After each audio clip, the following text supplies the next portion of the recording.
So, as they say, we shall overcome, and we're going to overcome this fear of investing. So we're going to do this by first starting with understanding the things we need to put in place to make it happen. So that's what I'm going to be talking about today on the Good Eve channel.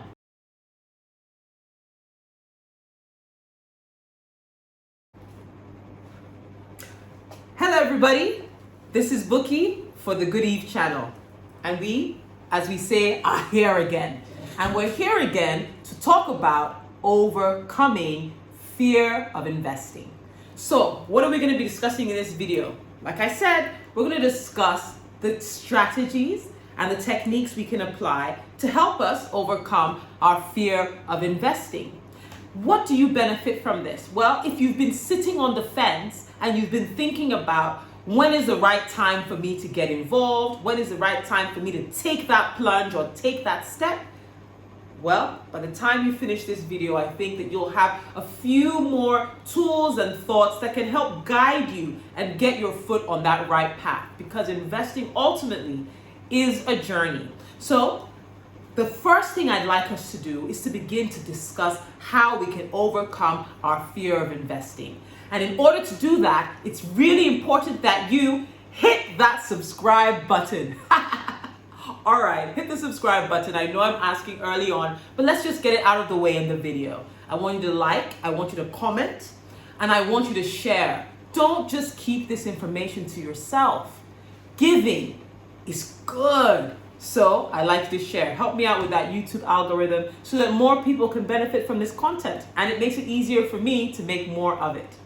Now, the first thing I want to do, getting down to the business of overcoming one's fear of investment, is once you become aware of what particular fear might be tripping you up, I think there are two aspects to it. There's the psychological and the emotional aspect of investing, and then there's just the practical and pragmatic steps. So I'm going to start with the practical and pragmatic steps, more of that structure, and then I'll probably come back later to talk a little bit about the more emotive aspects of overcoming your fear of investing. So I have a list here, so there's a pen, I'm writing. So the first thing I would say is it always helps if you have a goal. And so you want to start by being able to try and build a plan for yourself. So the first thing is identify what your goal is. Your short-term goal, your medium-term, and your long-term goal.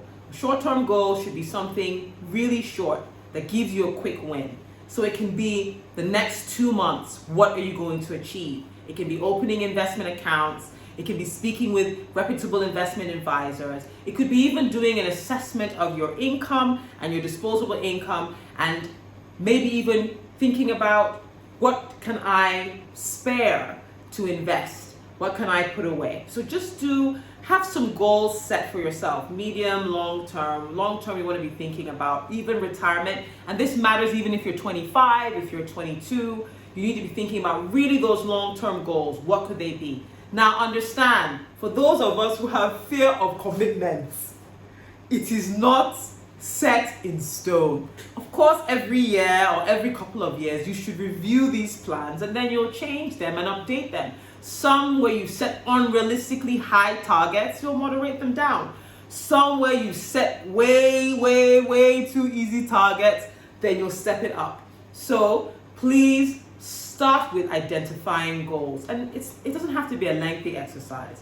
Just set out some goals, some aspirational things that you'd like to achieve, and put timelines to them, okay? Remember, timelines can change, goals can change, but start with something. You know, if you have a map to nowhere, you'll get there fast. So at least let's have a map to a destination. Maybe halfway through you discover, oh, this is not the destination I want to go to. Then you can change, but at least have a map. So you're not just aimlessly, just hoping somehow things will work out. The second thing, in terms of pragmatic steps around overcoming your fear of investing, is you need to analyze your risk tolerance.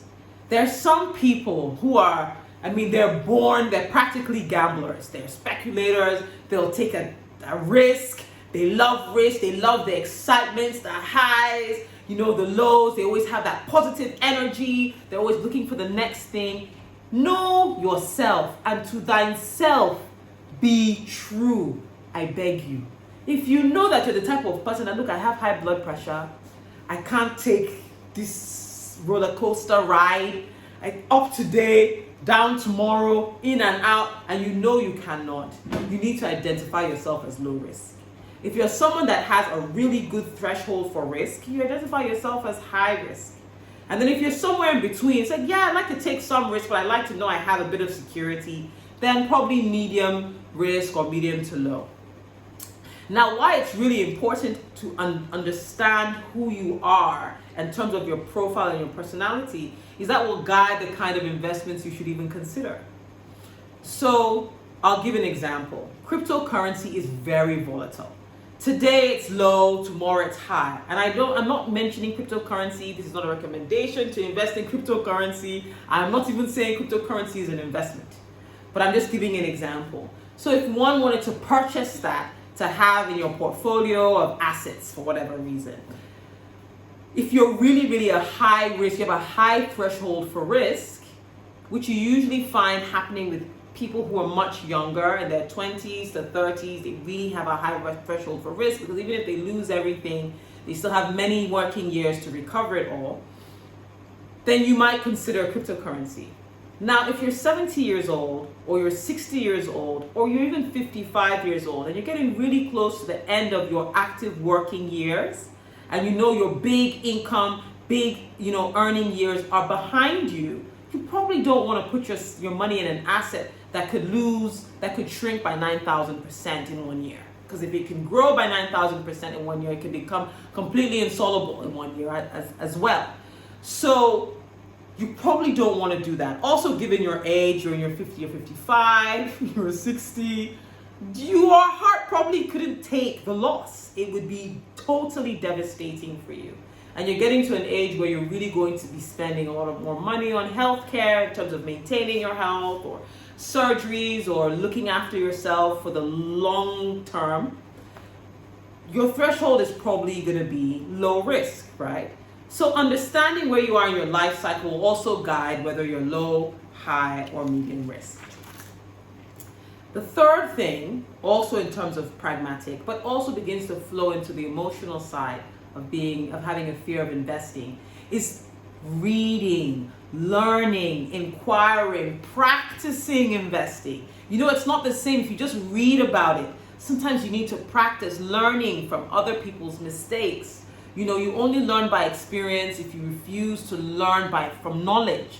So reading books, reading news articles, following and learning from a variety of investors. And once you've identified your risk profile, if you know you're more conservative, which is a low risk or medium risk investor or person, then you need to be looking at individuals who role model that. So you can learn what strategies that they use, what are their views on certain investments and asset classes. And that could, for instance, guide the kind of decisions that you make, right? The other thing I would say is learning should also go in terms of looking how whatever you want to invest in keys into the economy, into the market, into legislation, how those things interact, because they do, whether we like it or not, have an impact, a particular trickle impact in terms of the performance of different investments and assets. So really just learning, practicing really, really helps. The fourth thing I would say is start with baby steps. As tempting as it may be, you're beginning to feel a bit more confident. You figured out your plan. You figured out your profile. You're now thinking, you know what? I don't know what took me so long. Let me get started. Please start with little steps. Don't just throw everything in there and be like, you know what? I always wanted to own a piece of Apple. Let me just buy. I have an iPhone, I have an iPad, I have a MacBook. I should have bought shares from them years ago. You know what? I'm going to put my whole portfolio into Apple. I can't go wrong. Please don't do that. Please don't. Start with baby steps when you are ready to start. That's what I would do, and that's what I advise you to do. I started with little steps. Some of them, I started young, so I took a lot of time to get to the second step. But even if you're starting today, start with baby steps. I think that helps, so that if you do try something and it doesn't work out, you can take the learnings, sit down, reflect, be reflective. what did I go wrong? Where can I adjust my steps? Let me do some more homework. Let me learn a bit more. And then you come back again and you come back again and you come back again. It's just like going back to school. When you started to learn how to write, you didn't get your numerals right the first time. When you were learning math, you didn't get it right the first, second, third, fifth time. But as you practiced more and you tried more, you get better at it. And then you get a sense for it, and then you know where to get information, and then you find fields or areas where you're comfortable and you play in those spaces. The fifth thing I would say in terms of practical steps is, please set up a budget. It will help you. If you don't have a budget, set up one, and a realistic budget. Don't have a budget to say, I will save 70% of my income, when you know that you need to spend 70% of your income. And you have no plan for how to earn more so that you can earn so much more that your spending portion actually translates to 70%. What will happen is you're setting yourself up to fail every month. And there's something emotionally discouraging at giving yourself an impossible goal that every month you fail. I'm not of the school of thought that, set the impossible goal and then just hope somehow it works out. I think for 90% of people, if not 99% of people, it's depressing. You're setting a goal that you know is impossible, and then when it doesn't work out, you're not surprised. And then you set this reinforcement within your mind and your spirit that I really can't achieve this. It was never achievable anyway. It's better to set a realistic goal that you can keep to and then work at keeping to it. And then you can expand, make it a bit tougher as you go along. But just don't set unrealistic goals. So have a realistic budget and you keep to it, keep it front of mind and work to keep to that budget. Also, very important, set aside an emergency fund.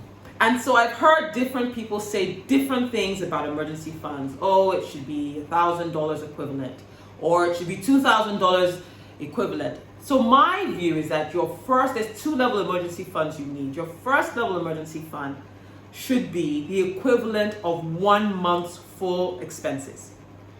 So if in a month, your total expenses are $8,000, your emergency fund should be $8,000. If in a month your expenses are $500, then a $500 emergency fund should be fine. Now, when you're setting up what is my total month expenses, what do I spend in a total month, please do take into consideration annual things. So that things that we pay on maybe on an annual basis, maybe you pay your Netflix subscription annually or some other subscriptions annually, divide that into 12 and add it to your monthly expenses. So it shouldn't just be, this is what I paid in expenses the last 2 months and then that's what it is. Try and remember all the things you pay for on an annualized basis. If you pay rates for your property, all those kinds of things, take them into consideration and calculate it so that you really have an emergency fund that is really useful. There's nothing worse than having an emergency fund that's too small. Then also understand your emergency fund is not for miscellaneous. So in your budget, see budget, you should have a line for miscellaneous spending. So that things that come on your car or things that you may have forgotten that come up every month, you should have a line for that. Also, you'll be spending through your emergency fund every month or every couple of months, which is kind of depressing because you take 6 months to come up with this emergency fund and then you spend it in 2 months and it's like pointless. And it becomes this yo-yo thing. So a miscellaneous and emergency fund are not the same. It's not a miscellaneous fund. Have a different fund for that. Emergency fund is your transmission goes out or you realize like 4 of your tires are bad or something that you couldn't usually anticipate. But it's so important that you have to address it immediately. You want to have that money there so it won't disrupt the natural running of your budget on a monthly basis.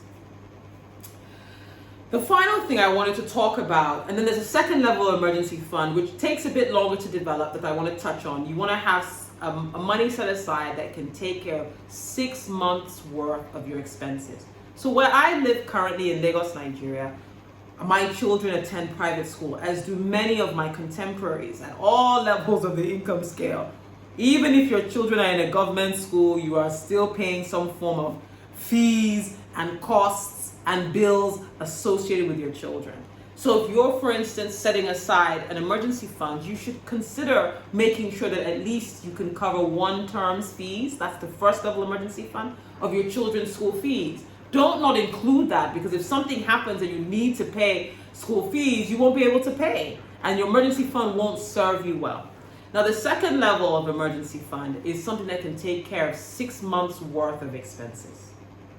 So if for some reason you're out of work for 6 months, you need to have an emergency fund that will cover all of that. Now, it may take a bit longer to get that, but having those two levels of cushion and insulation will give you that comfort, even psychologically, emotionally, to deal with the issue of being worried about cash flow.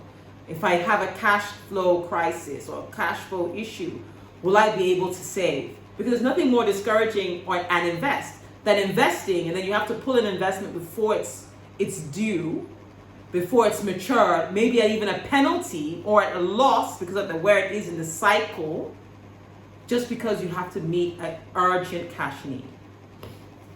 So those two levels of emergency fund will help. So your 1 month expenses and then your 6 month expenses.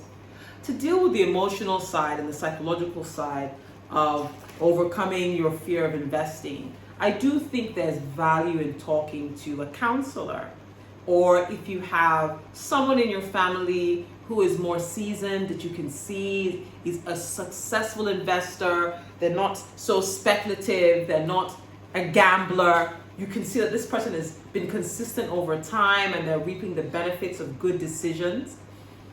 It's really good to talk to someone else who's overcome the kind of barriers psychologically that you are trying to overcome. Overcoming a fear requires consistent encouragement. I would suggest that you see a therapist. And I say this because not everybody has someone in their family who can provide this kind of support to them. And what you don't need is someone who's going to give you platitudes of, oh, you're doing well.